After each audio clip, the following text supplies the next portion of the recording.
Hey, what's up everybody? BDO44 coming at you with another video. Alright, so a few things I was thinking about in regards to the NBA. For those of us who passed on Cam Whitmore, I know it's early, but it ain't looking good, man. It is not looking good. He looks amazing. In his first game with the Rockets, he looked like basically one of the best players on the floor for his team.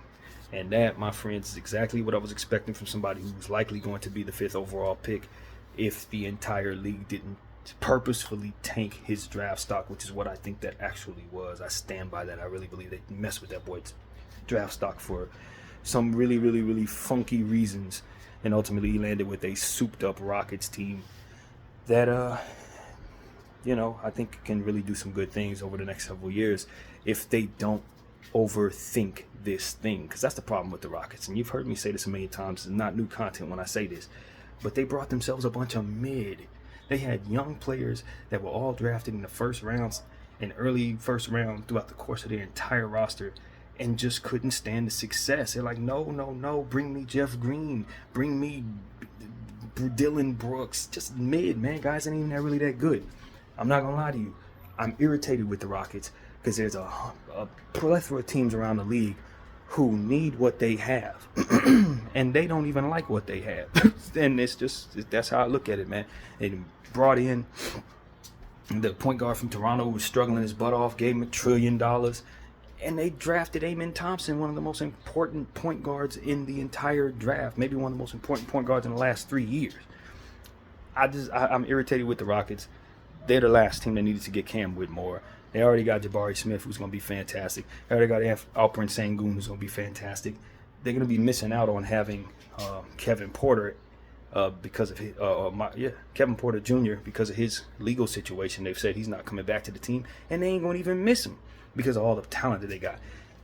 Terry Eason, why did you sign Dylan Brooks when you got Cam Whitmore, Terry Eason, and Jae'Sean Tate playing the 3?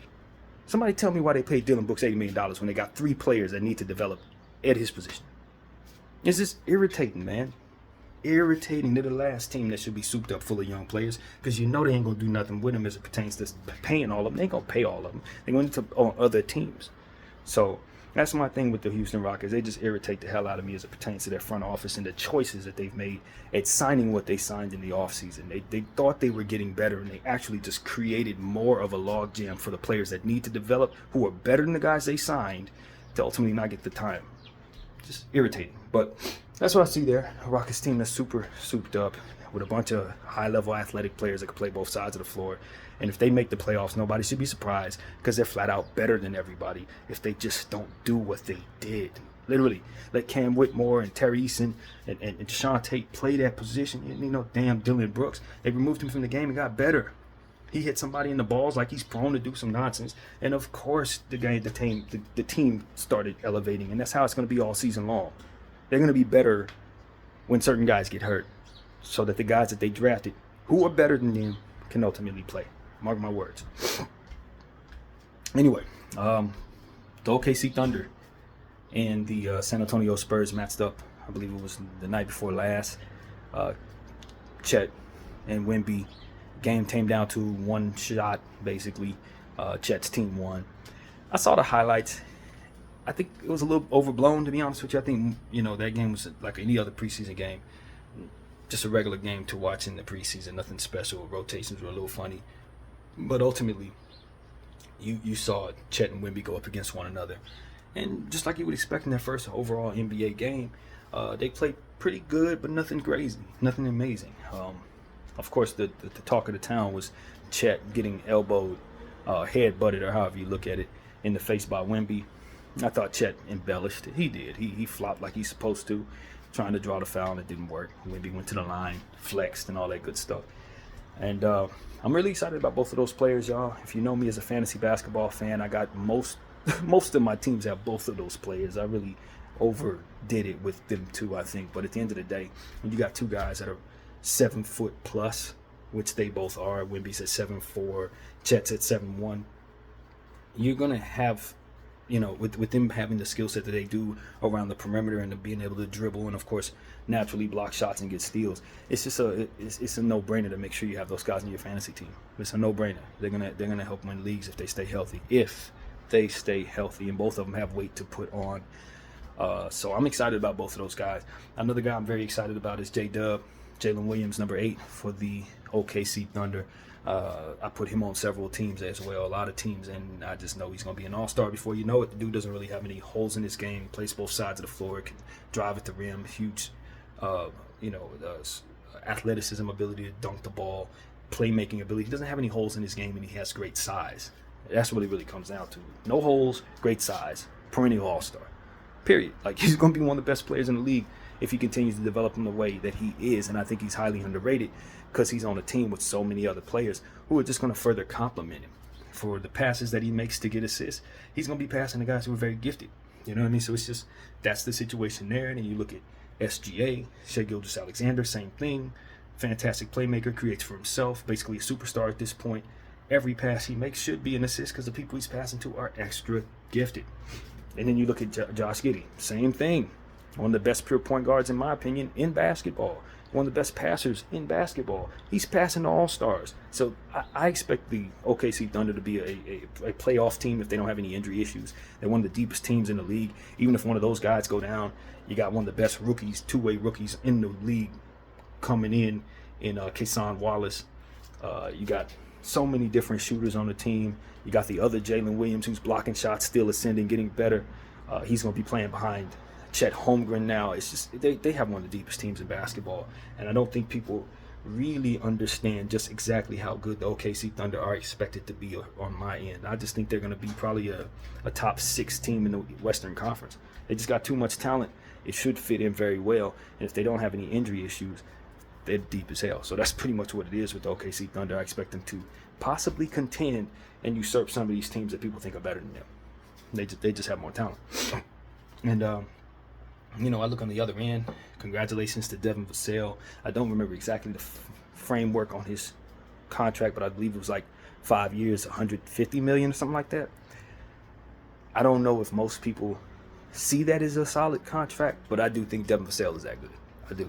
I think he's that good, and I think he's the type of player. 5 years is a little tricky trying to invest 5 years into a player that has yet to really have a full healthy season. But at the end of the day, we know what he can do when he's healthy. He's somebody who can go for 30. Fantastic three-point shooter, has some defensive intangibles, can drive at the rim, doesn't have too many holes in his game at all. Should complement Wemby quite a bit down there, and Sohan as well.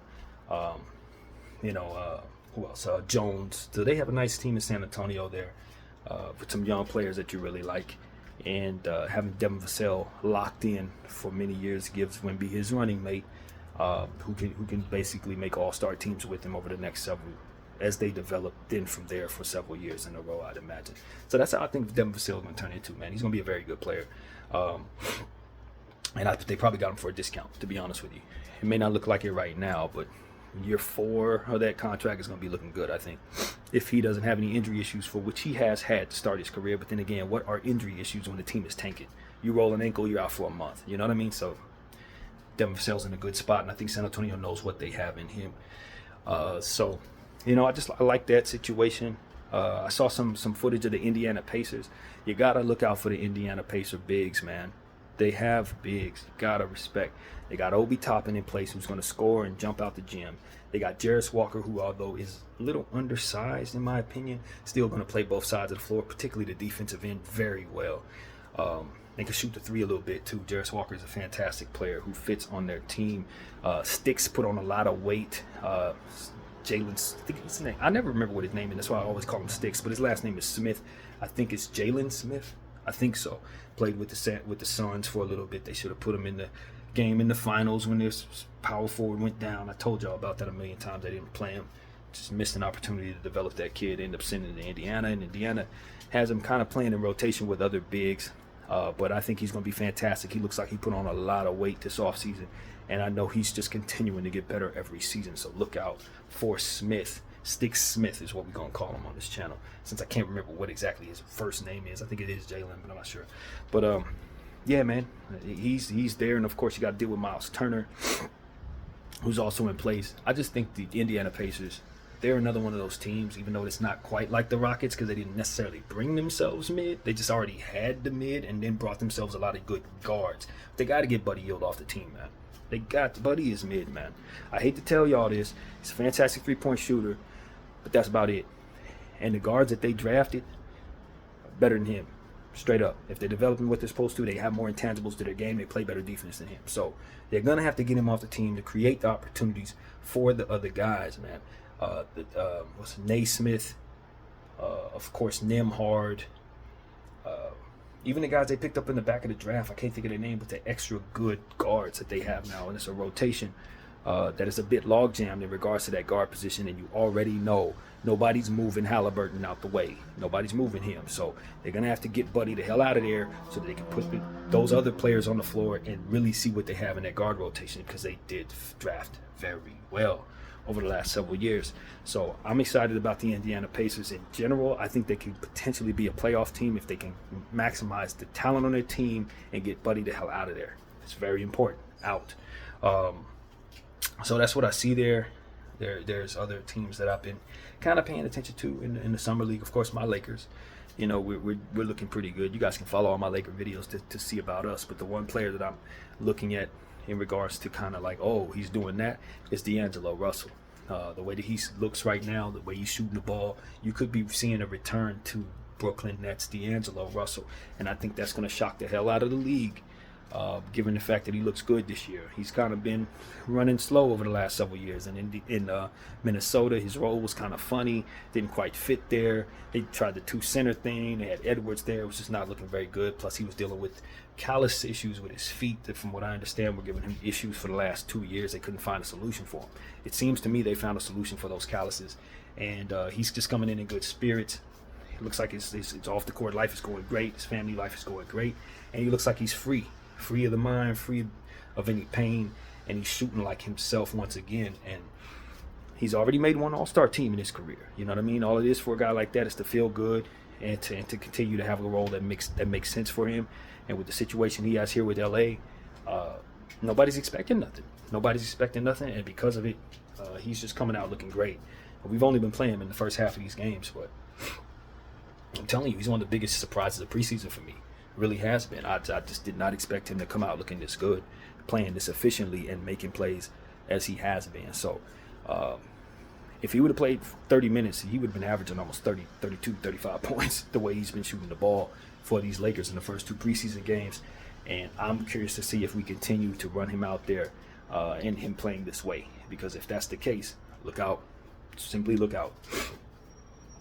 What else do we want to talk about? There's so many different games going on. I didn't get a chance to see the Portland Trailblazers highlights. I wish I would have been able to, because I definitely am curious about what they have. I think they're a lot better than people think. After making all of the moves that they've made, the team just kind of makes sense. When you look at the roster, it fits well. They did a great job of picking players that really come together to make a full basketball team. And when you consider the fact that they got Robert Williams now in place, Malcolm Brogdon in place, those are two key playoff players for the Boston Celtics who've enjoyed success more or less with the Celtics and are now coming to this Portland team to help those young guys. Got a guy like Ayton, arguably the happiest player in all of basketball right now. You can clearly see how miserable he was in Phoenix, because he is ecstatic to be in Portland. And while Portland is a solid place to play, you would have thought he got traded to LA or Miami. The way that he's acting about being a Portland Trailblazer, you could not be more happy about what you see there if you're a Blazer. Chris Murray, Keegan Murray's brother, I'm curious to see how he's going to play for that team. Is he going to jump out the gate and be a player that they can rely upon? Jeremy Grant is a guy who they're going to want to keep his value high, because they've already said they want to trade his horrible contract midway through the season. I don't see no reason for them not to. And so I expect for them to soup him up and play him quite a bit. And of course, Shaedon Sharpe, one of the most athletic players in basketball, clearly showed he has upside on the offensive end for sure last year, jumping out the gym, hitting threes at a regular clip.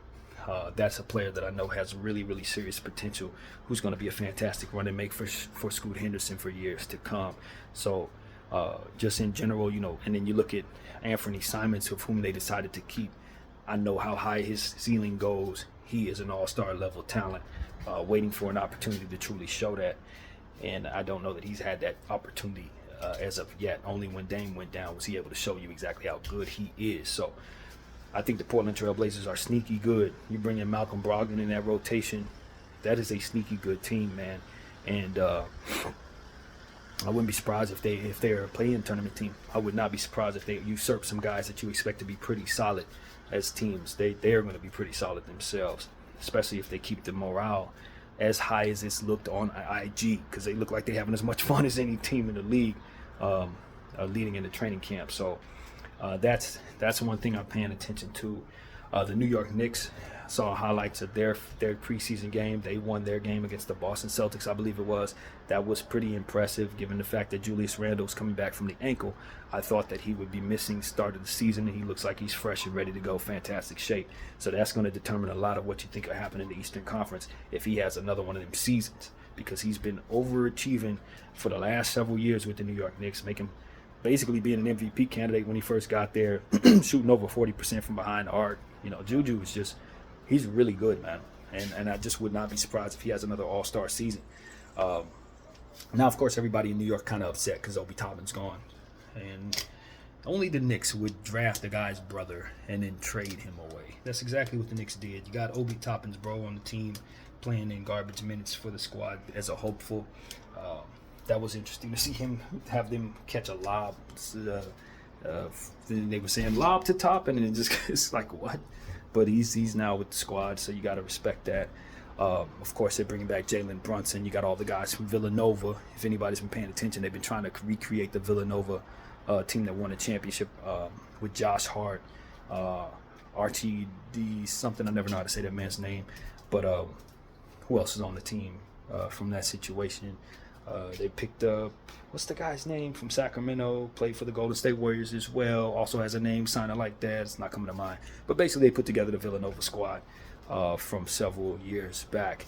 All they're missing is Mikal Bridges, and I would not be surprised if he found himself on the Knicks somewhere in the near future. I don't know how, but I wouldn't be surprised. So, you know, that's kind of the synergy that they're looking to have right there. I think that's a really good four tandem of players to have that have played with one another at a successful level. God knows I don't remember all their names, but Josh Hart's a part of that mix. And, you know, it's just one of those things where I look at the Knicks, they kind of move some players around so that they could feature some guys that they probably should have been playing in the first place a little bit more. You know, Grimes is definitely somebody who needs more time. Quickly is a guy who obviously needs more time. And they're just not developing them as well as I'd like to see them. But since they've moved some players around, maybe they have an opportunity to do that. Evan Fournier's still with the team. He's been quoted as saying he feels like he's trapped there. They haven't been playing him much, but at the end of the day, he signed a big contract, and it's one of those situations where players don't expect, the team doesn't expect for him to play at the level that his contract is, so it would be best to kind of keep him on the bench and let other guys play and not risk him getting injured. But at the same time, you got to play his value up if you ever have any shot of getting rid of the contract. So I just think the Knicks have some work to do to fix their roster, but they do have 8 picks from which to trade to make themselves better. And I think with what they have, it wouldn't be the worst idea to consider that. Maybe even take some of those picks and get Mikal Bridges from the Brooklyn Nets, since we know the Brooklyn Nets really are in no man's land and could use those picks. So that's something they can consider. But all in all, it's about Juju. It's about Quickly, and of course Jalen Brunson. In my humble opinion, you got to get those guys featured if you want the most out of your team right now. Quickly definitely needs to be featured more. You know, like, seriously, he's one of the most efficient guards in the game last year, putting up high-level stuff in fantasy basketball with limited minutes. So if he were to get regular minutes, he might already be an all-star, low-key. So that's somebody just like Anthony Simons I would love to see in a different situation where they're featured more and just given opportunity to show what they can do. But the Knicks ain't moving him, and I don't blame them. But they just got to feature him. So that's one team. Who else did I see highlights on? The Boston Celtics. I forgot to tell you guys, Peyton Pritchard got his money. 4-year deal, $50 million, something like, I don't know how much it was, but I think it was 50 or something like that. And now can get an opportunity to show what he can do. And I think it's a dereliction of duty leaving Peyton Pritchard from behind the arc. One of the things that I learned about Peyton Pritchard when studying his game before he was drafted 2 years ago or 3 years ago was that he has unlimited three-point shooting range. That's basically his calling card. So if you're going to leave him back there 30, 35 feet, like Dame Lillard, like Steph Curry, that's what he does. guard him out there. And if you don't, it's going to be a problem. In the matchup that I saw with the Boston Celtics, you saw down the stretch of the basketball game, he had been so aggressive that they triple teamed him. They forced the ball out of his hands. You will not see him get triple teamed very much, but you best believe he is going to be a player on demand for the Boston Celtics. So I already know what Double P can do. I'm not surprised, and no one else should be either. That's a fantastic contract. He's better than that, but he's going to have an opportunity to play that contract up and that value up quite a bit if he just gets the minutes. If he just simply gets the minutes, and given the fact that they don't have a deep team in Boston right now, I think he will get the minutes behind Drew Holiday. He's basically going to be taking over the Malcolm Brogdon role, and that's a good situation for him. So look out for him. Of course, Jason Tatum, Jaylen Brown, big money guys. And Jaylen getting like $300 million in the offseason. He's clearly ready to go. Hopefully he can kind of go left a little more so the Boston Celtics fans can get off his case. And we can't underestimate the Boston Celtics' size. I know everybody thinks that they don't have any centers, but I know that to not be the case now. After watching highlights of them, they have Neemias Queta. And Neemias Queta is a guy who can do some good things for them. At the center position, played for the Sacramento Kings for the last several years. He should be fresh given the fact that he played in that Sacramento Kings rotation. They had like 100 centers last year. So he's not somebody that's been worn down in any way, shape, or form. Young center. He's going to get better in a Boston Celtics uniform. I already know that. So it's not that they're devoid of centers. They probably could use another. But when you pick up him, you pick up one of my favorite young players from my Lakers squad. God, what's his name? I don't know. I'm tripping. But nevertheless, they picked up some centers. They got some guys. God, I can't think of my own guy's name. It's ridiculous. But they have big players that they can use. They picked up a guy from the Indiana Pacers as well that can help them. And you just love the fact that they are not as small as many think they are in that front court. That's basically what I'm trying to say. They do have some talent, guys who can get better as they play for the Celtics. So look out for another guy that used to play for the Lakers, Svi Mykhailiuk. I know what he can do. Athletic guy, streaky scorer from behind the arc. Definitely has some handles to his game, has some pop to his game. He will get better in a Boston Celtic uniform. So you got to be careful with the Celtics this year, because even though they're not overly deep, the key players that they did pick up are good. Wenyen Gabriel was a guy that I'm trying to think of. His name just wasn't coming to mind, but he definitely played fantastic for my Lakers for the last 2 years. Wenyen Gabriel. So do not forget Wenyen Gabriel, because I certainly forgot the name, but not the player. And he's good, man. He's really good. He can rebound the ball. He's gonna push. You don't want him necessarily putting the ball on the floor. I don't know what he's worked on in the offseason, but he's somebody who can rebound the ball for the team, lay the ball up, put back situations, dunk the ball, play hard. He loves cutting hard, that type of thing. He's gonna do dirty work for you. Defensively, he's gonna be strong. So if for some reason Porzingis does go down, they have players that you can put in and still feel confident that they can stand up strong next to Jason Tatum and Jaylen Brown. And of course, you got Al Horford in place too, whose conditioning is always good and should continue to age well and help the team. So the Boston Celtics have a bit more in the front court than people realize, and I think it's going to catch some teams off guard who are expecting them to have nothing after Porzingis moves out the way. That's just not the case. So that's one thing I'm looking at with the Boston Celtics. Of course, I can't stand them. Go Lakers. Don't get it twisted. What else? Some other teams, man. Everybody's now in preseason form. I know the Dallas Mavericks lost their game yesterday to a foreign basketball team. I didn't watch the highlights, but that was kind of the case. I know Kyrie didn't play, so it's not that big of a deal, to be honest with you. But it's always something to see there when a team loses to a team that's not in the league. Moving on from that, I didn't see the Clipper highlights. I kind of want to see the Clippers, see how they're doing. I know that Kobe Brown has started to pop off the screen in their first preseason game, and they did have Kawhi Leonard, Paul George, and Russell Westbrook on the floor together. In the previous one, I saw brief highlights of that where they were able to get a sequence together. That's going to be key for the Clippers. If they're not going to be able to play together, then they have no shot. But with their team fully healthy, they have a shot at winning the championship. Now, I don't like saying that out loud because I don't actually believe it. But nevertheless, with the personnel that they have, their personnel goes very high, and they have some really good, really good star-level vets that are going in the Hall of Fame, man. It is what it is. And you couple that with Norman Powell, who's still on the roster, if you know how high his ceiling goes, Terrence Mann, who's likely going to be traded for James Harden over the next several weeks if that actually happens. It's kind of quieted down, but I still think it's a good chance that takes place. They're going to have a lot of talent, man. Russell Westbrook, James Harden haven't played together with one another.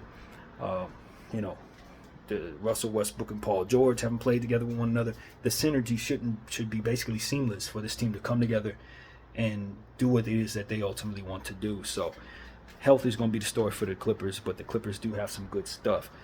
Coffee is still on the team. He did some good things in the first preseason game, if I remember correctly. And like I said, I'm a Kobe Brown guy. I was a Kobe Brown guy before the draft. It's just unfortunate he went to one of my rivals in the Clippers, but I like that player a whole damn lot, and I know what he can do on both sides of the floor. He definitely shouldn't fell to the end of the first round. It's just one of those guys where I knew his value should have been higher on draft night, and when he turns into somebody that is much better than that, I'll be the last one excited about that because I already knew it. So yeah, that's one of those type of situations. I told you guys that early. Kobe Brown should have been drafted probably 15th or 16th pick of the draft. But nevertheless, people pick what they pick, man. It is what it is. So he falls to the Clippers, and it's going to be wealth for them so long as he stays healthy. I already know. What else, man? What else? Just looking around the league. Who played, man? There's been a lot of stuff going on. Of course, we saw the Brooklyn Nets with my Lakers. Ben Simmons is healthy. The story for him is just whether or not he can get back to a level that allows him to be on the floor consistently. He wasn't only dealing with his mental health, but he was also dealing with a bad back that had surgery on it. So he looks like he's in pretty good shape. Had 10 points against the Lakers, a couple of assists. I was listening to Gilbert Arenas asking the question if he thought that if his panel thought that Ben Simmons would become an all-NBA player once again. Absolutely not. No, not at all. Why? Because of the back injury. And because he's 27 years old. It's not about what he can do. It's about all of the talent that's coming in after him and what they can do. He's not going to be at that level anymore, man. But what I can tell you is that doesn't mean he can't be at a very high level. He's an extremely gifted passer, and he has a 6'10" frame that if he plays aggressive should allow him to get to scoring the ball rather easily. But will he ever be able to regain that athleticism? And will he ever be a decent shooter from anywhere on the floor? I doubt it. Free throw shooting? Absolutely not. Three-point shooting? Absolutely not. And those two things will cap him off when you start talking about all-NBA. All-NBA means he has to make it amongst 15 players, I believe it is. 5 from 3 teams. I can't see him being the top 15 player in any season ahead. I don't see that. Unless he improves his free throw shooting or gets extremely aggressive scoring the basketball, as to which he would then have to stay healthy. And that's just a lot of ifs for him versus the ifs that other players will not have. So all NBA, no, absolutely not. But he can help the Brooklyn Nets, and he can get better from here. He can definitely get better from here and get back to a very high level at 27, 28 years old. I don't doubt that, but he's going to have to improve his free throw shooting if he wants the minutes that he's expecting to get. I don't care about the three-point shooting as much as I do the free throw shooting. You can't be somebody that's shooting like 20% from the line, bro. That cannot happen. So that's going to be the question for me when it comes to Ben Simmons. Not whether or not he's going to shoot the three, whether or not he's going to shoot the free throw very well. If he can get up to 70, 75%, he's going to be scoring like a madman because his confidence will then be there to where he will be driving at the rim. He will be using his size. He'll be looking to get fouled. But if he can't get himself to a good free throw percentage, then his confidence, he's not going to have confidence in himself in that way. And it's going to translate to him not being very much but a defensive player. He can help you defensively, but with the back injury, you don't want him to be your go-to defensive guy. The good thing is the Brooklyn Nets don't need him to be that because it's about everybody on the team plays defense. So that's going to be the good thing about the Brooklyn Nets. Noah Clowney is a guy whose name I could never remember in talking about the Brooklyn Nets as of late. I don't know that he's ready to step in front of Claxton like I thought. He's going to have to mature like a rookie, put on the weight and all of that. So I don't know if it would make a whole lot of sense for the Brooklyn Nets to move Claxton or not pay Claxton, thinking that Clowney's going to replace him. I don't know that he's anywhere near ready to do that, and I don't think he will be at the beginning of next season. If what I just saw is any indication, he's just going to have to put on a lot more weight and develop.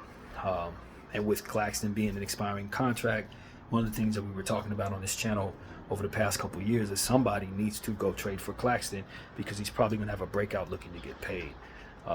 And he's an excellent defensive player with offensive intangibles as well.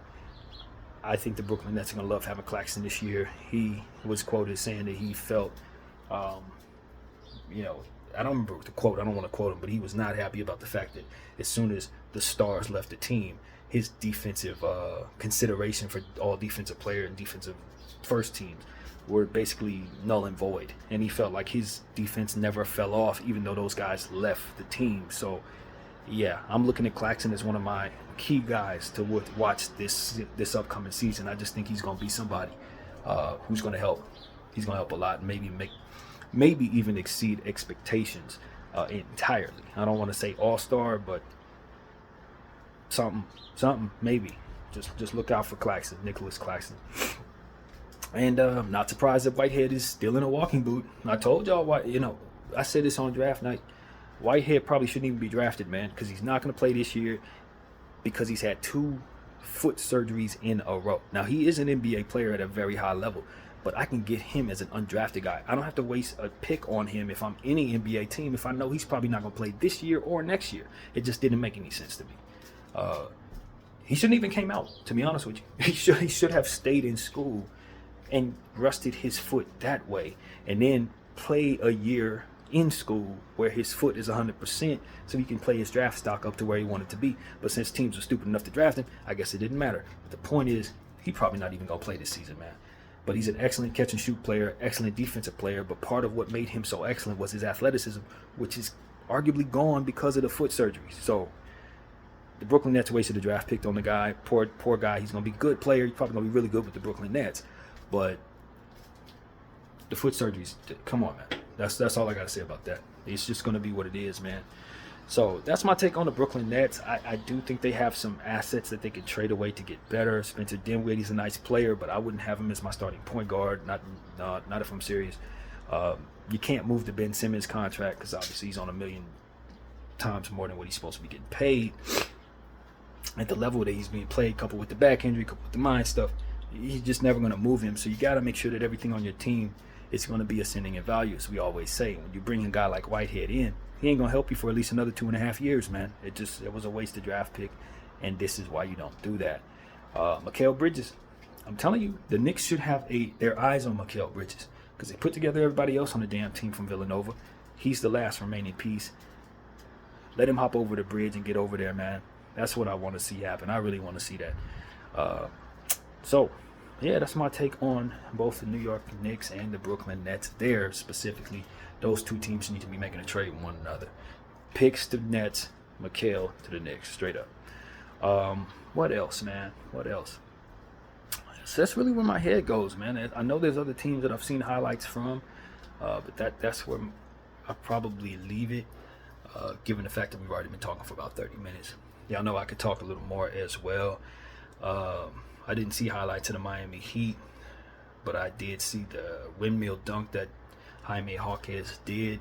Kind of excited about Jaime Jaquez low-key, even though we talked about Cam Whitmore and how the Miami Heat probably should have drafted him. At the end of the day, I do think Jaime Jaquez is going to be a lot better than people think, man. He reminds me of a young Paul Pierce. That's who he reminds me of, is Paul Pierce. I don't know who else everybody sees in him, all kinds of different stuff I've heard. He reminds me of Paul Pierce. And if he develops into a Paul Pierce-like player, I will not be surprised. Because the role is definitely there. Miami don't have a whole lot. The role is there. So, yeah, man, these are the type of things I'm thinking about.